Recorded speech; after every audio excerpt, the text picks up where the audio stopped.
We begin tonight in Central Virginia on the campus of Liberty University, where yet another woman is putting allegations of misconduct in the hands of the courts.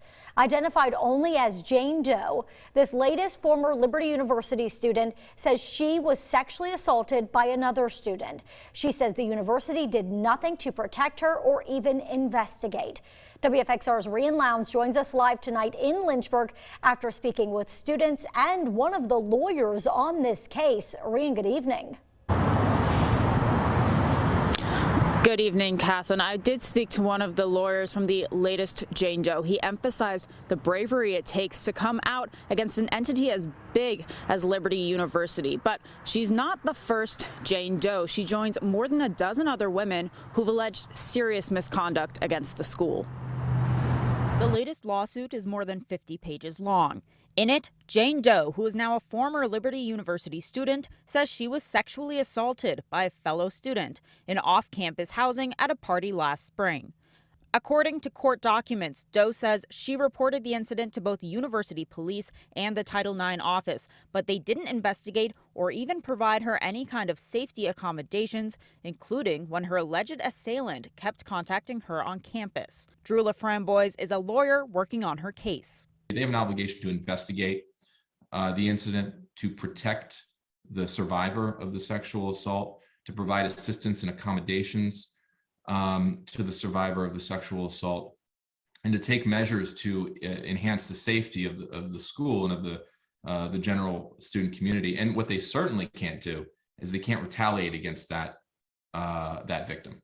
Doe even alleges that rather than investigating her claims, the school instead punished her for being at a party where there was alcohol, something prohibited in the school's code of conduct known as the Liberty Way. Doe says the trauma of the attack and the added scrutiny caused her grades to falter, and she was suspended and eventually forced to withdraw from the university.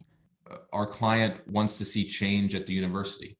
Even though she's no longer a student there,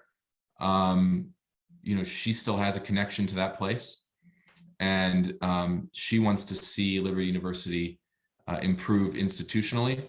One student says she's shocked to hear that this happened and Liberty failed to respond. Super surprising and super heartbreaking that it would happen, with the positive Christian environment that Liberty portrays. We did reach out to the university for comment, and they say, in part, that they haven't reviewed the allegations, but will address them in court. Now, it's important to note that along with the university, Doe is suing the companies that manage that off-campus housing where she says the assault took place, as well as the student she claims assaulted her. WFXR is choosing not to name that student yet, as they have not officially been charged. Now, I also want to mention that I spoke with 4 students today, all of whom said they have never heard of these lawsuits filed against the university and that they do feel safe on campus. Live in Lynchburg, Rian Lowndes, WFXR News.